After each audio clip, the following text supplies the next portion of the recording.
नमस्कार दोस्तों, आप देख रहे हैं बोले भारत यूपी की सुर्खियों के साथ। मैं अनुराग, हमारे साथ बातचीत के लिए हैं मनीष। नमस्कार मनीष, शुरू करते हैं उत्तर प्रदेश में जो चल रहा है इस समय। बिल्कुल। शंकराचार्य अभिमुक्तेश्वरानंद पर जो एफआईआर का मसला है वो गर्म ही है।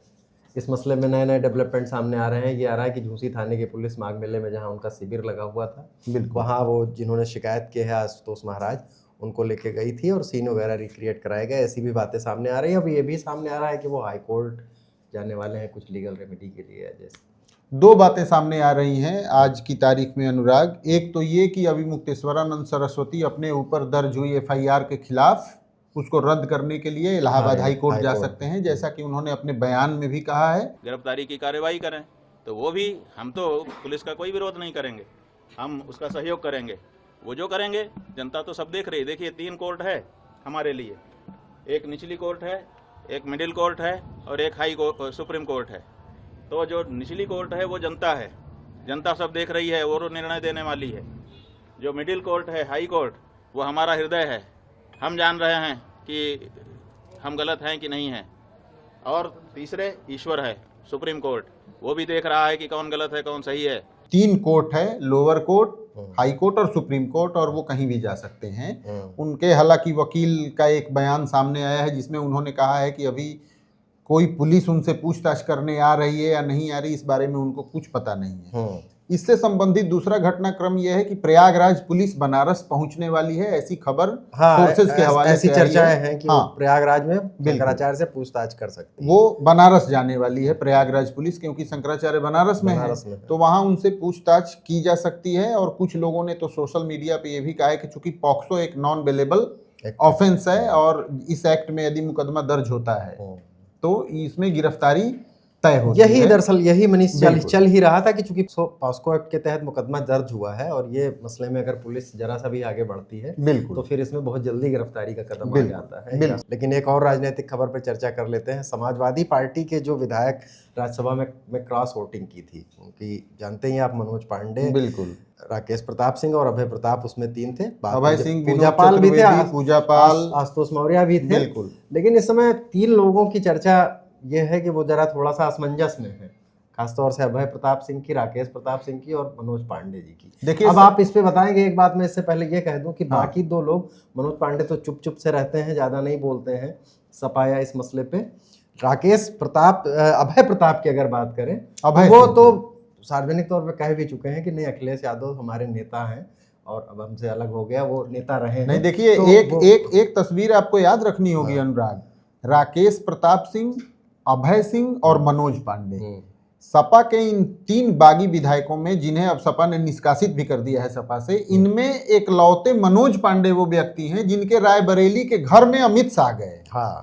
तो वो बहुत वोकल नहीं है, लेकिन मनोज पांडे मुझे लगता है कि भारतीय जनता पार्टी के सबसे करीबी हैं और उन्होंने ही, ये ऐसा माना जाता है कि इसके पूरे सूत्रधार भी वही थे। असल में देखिए, इसमें जो सपा के सोर्सेज का कहना यह है कि यदि सारे लोगों को जिन्होंने राज्यसभा के चुनाव में 2024 में वो सपा के साथ धोखा दिया था और क्रॉस वोटिंग की थी, उनको प्रायश्चित करने का मौका विधानसभा चुनाव से पहले मिलने वाला है। असल में यूपी की फिर 10 सीटें इस साल खाली होने वाली हैं राज्यसभा की, और नवंबर 2025 में उसके लिए वोटिंग होने वाली है। उसमें किसको वोट करेंगे? तो सपा के सोर्सेज का ये कहना है कि यदि सारे लोग अपना पाप धोना चाहते हैं तो राज्यसभा के चुनाव में समाजवादी पार्टी का खुलकर सपोर्ट करें, तो 27 में अखिलेश यादव। लेकिन फिलहाल ऐसी कोई सूरत हाल बागी विधायकों का दिख नहीं रही है। एक और नाम जो चर्चा में था, पूजापाल जी का, वो अगर आज उनका ताजा बयान ले तो ऐसा लग नहीं रहा कि वो ऐसी किसी कोशिश में है। शंकराचार्य प्रकरण पर रामभद्राचार्य के शिष्य ने एफआईआर कराई है और उसको लेकर कल अखिलेश यादव ने ये कहा था कि अगर उनके शिष्य ने एफआईआर कराई है तो मुझसे बड़ी एक गलती हो गई। उनके ऊपर एक 420 का मुकदमा था जो मैंने वापस ले लिया था और उनको तो वो फौरन जेल भेजना चाहिए। आदरणीय, पूजनीय, सम्मानित आदरणीय राम भद्राचार्य जी के बारे में बोलना नहीं चाहिए कुछ भी, लेकिन अगर उनका चेला है ये, अगर उनका ये चेला है तो मुझसे गलती हुई है। हमने कभी आदरणीय पूजनीय राम भद्राचार्य जी पर 420 का मुकदमा था, वो वापस लिया था। मुझे उन्हें जेल भेज देना चाहिए था।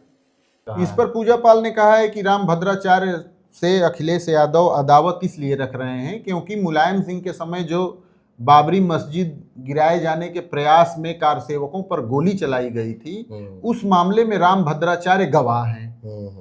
तो अखिलेश यादव अपनी पुरानी अदावत राम भद्राचार्य से निकाल रहे हैं और ये कहते हुए पूजा पाल ने अखिलेश यादव पर कड़ा प्रहार किया है। राम भद्राचार्य जी जो सम्मानित संत हैं और तुलसी पीठ के पीठाधीश्वर भी हैं, तो जिस तरह से उनकी गिरफ्तारी की बात उन्होंने किया है, मैं उसकी निंदा करती हूँ। इसकी असली समस्या ये नहीं है, असली समस्या ये है क्योंकि मुलायम सिंह जी अपने समय में राम मंदिर के जो कार सेवक थे उनके ऊपर गोली चलाए और वहाँ पर उस पे जो गवाह बने वो राम भद्राचार्य जी थे। तो मुझे लगता है इस वजह से वो कहीं ना कहीं इस जिस प्रकार से बोला जा रहा है वो उनकी पीड़ा है, हालांकि जबकि वो सपा की विधायक हैं। हाँ, लेकिन तो ये मतलब वापसी वाले में पूजा पाल नहीं है। आज के बयान से तो ऐसा लग रहा है कि ये कोई वापसी का मन नहीं बना रही है। बिल्कुल। और फिर चलिए यही चल ही रहा है, तो इस समय सीएम विदेश गए हुए हैं, एक डिप्टी सीएम भी गए हुए हैं। हाँ। अखिलेश यादव ने अपना पुराना ऑफर फिर से दे दिया है, फ्लैट 100 वाला कि 100 विधायक लाइए, मुख्यमंत्री बन जाइए। अखिलेश ऐसा लगता है कि भाजपा नेताओं के मुंह में उंगली डालते हैं, ये कह के कि कोई कुछ इस मामले पे बोले तो उनको और चुटकी लेने वो का मतलब मौका मुझे मिले। लगता है कि ये दूसरी बार क्या बहुत बार मौका होगा जब वो छेड़ रहे हैं, बहुत छेड़ रहे हैं और वो ये भी मैसेज बार बार देने की कोशिश करते हैं कि इन लोगों में ठीक नहीं है। देखिए, आज की तारीख में किसी भी राज्य में किसी भी नेता के साथ यदि 100 विधायक हो जाएं तो शर्तिया वही मुख्यमंत्री होगा। बिल्कुल बिल्कुल। अखिलेश यादव ये बताना चाहते हैं कि भारतीय जनता पार्टी में रिफ्ट तो है, लेकिन किसी की कोई ताकत नहीं है, किसी की कोई ताकत नहीं है। खैर ये चुटकी है जो है चलती ही रहती है। हाँ। अब एक राजनीतिक मुलाकात है जो भारतीय जनता पार्टी से संबंधित है। पंकज चौधरी जो भारतीय जनता पार्टी के उत्तर प्रदेश के अध्यक्ष हैं और ब्रजेश पाठक उप मुख्यमंत्री, वो दिल्ली में मिले हैं।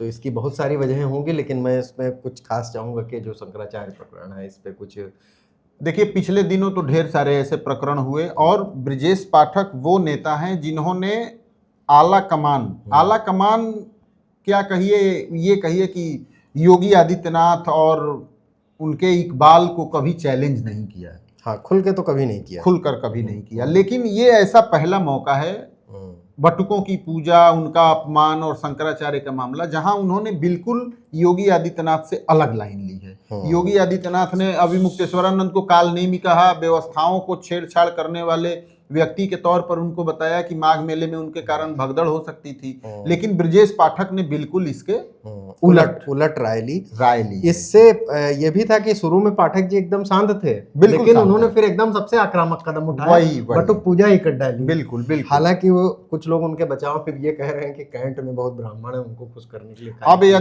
यदि इसको इससे जोड़ा जाए तो दो ही स्थिति हो सकती है।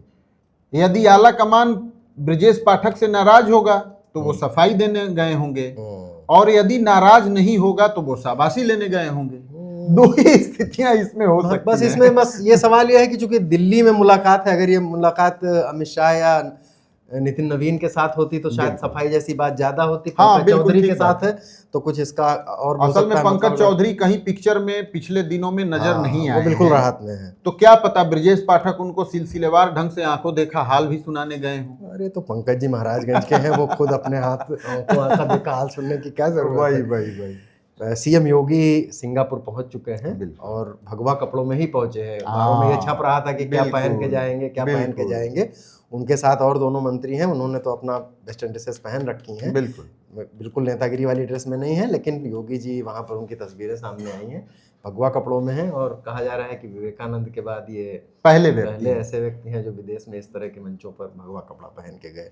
बाकी वहाँ देखिए, मुझे तो लगता है कि ये यूपी और अपने देश में ही परिधान को लेकर, पहनावे को लेकर इतनी सारी चर्चा होती है। बहुत सारे लोग भारत के दौरे पर आते हैं और अपना पारंपरिक ड्रेस ही पहने रहते हैं, तब इस बात की चर्चा नहीं होती है। मैं बल्कि आपकी बात में जोड़ना चाहूंगा, भारत में भी मुझे याद है चंद्रशेखर जी जब प्रधानमंत्री थे तो एक बार की मैंने देखा वो विदेश किसी दौरे पे गए थे और वो वैसे ही थे जैसे दिल्ली में थे, वही जूता भी था। बिल्कुल ऐसा लग रहा था कि दिल्ली के अपने ऑफिस से उठे चले गए। तो पहनावे पे ये चर्चा शायद मतलब बेफजूल की होती है। बेफजूल जो पहनता है इस पे ध्यान देना चाहिए कि 1 ट्रिलियन जो इकोनॉमी यूपी हाँ, का बनाने की कोशिश हो कोशिश रही है, है उसमें- उसमें 25 बड़ी कंपनियों के सीईओ के साथ सीएम की मीटिंग है हाँ, वो एक सिंगापुर में, CEO और कई- 1000 करोड़ रुपए के निवेश को ले आने के लिए ये जद्दोजहद चल रही है। उसमें कितनी सफलता मिलती है ये इम्पोर्टेंट हाँ, कुछ होना मतलब चाहिए। जो है मेमोरेंडम ऑफ अंडरस्टैंडिंग तो साइन ही होते हाँ, हैं, वो बिल्कुल। कितना जमीन पर उतर आए ये बड़ी हाँ, अच्छी बात है। और वो जापान भी जापान जाएंगे भी सीएम जाएंगे, योगी। जापान तो भी उत्तर जाएंगे। प्रदेश में राजनीतिक घटनाक्रम गर्म है और मुख्यमंत्री विदेश में फिलहाल निवेश की कोशिश में लगे हुए हैं।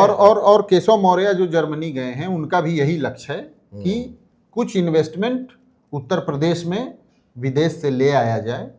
तो ये एक अच्छी कोशिश है। अब इसको अन्य किसी उसमें कपड़े में क्या गए हैं, खाना क्या खाया, इन सब पे क्या है, ध्यान छोड़ के ये ध्यान देना होगा कि एमओयू कितने का होता है और वो कितना ग्राउंड पर उतरता है। ये बहुत इम्पोर्टेंट, यही जरूरी बात है।